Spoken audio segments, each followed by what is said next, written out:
নবীজি বলছে যদি কেউ ক্ষমা চাওয়ার পরে কোনো কেউ যদি ক্ষমা না করে, সেজন্য আমি নবীর সুপারিশ আশা না করে। খুব মারাত্মক কথা কিন্তু।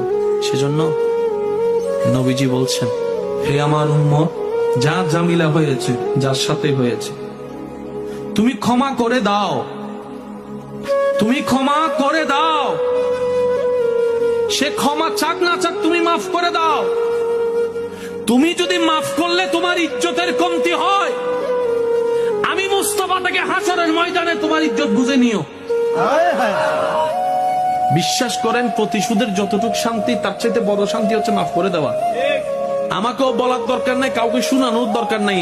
আপনার জীবনের সবচেয়ে বড় শত্রু যে ইনডোর হোক, আউটডোর হোক, ঘরের হোক, বাহির হোক, যার সাথে আপনার বনেও না, যার সাথে চেহারা দেখতে ইচ্ছে করে না, এরকম কেউ থাকলে শুধু মনে মনে আমার দিকে তাকাই হলো কথাটা রাখার জন্য, শুধু মনে মনে বলেন, যা তোর মাফ করে দিলাম।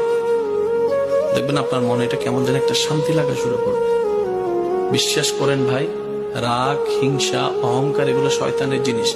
এগুলা নিয়ে কেউ শান্তিতে থাকতে পারে নাই।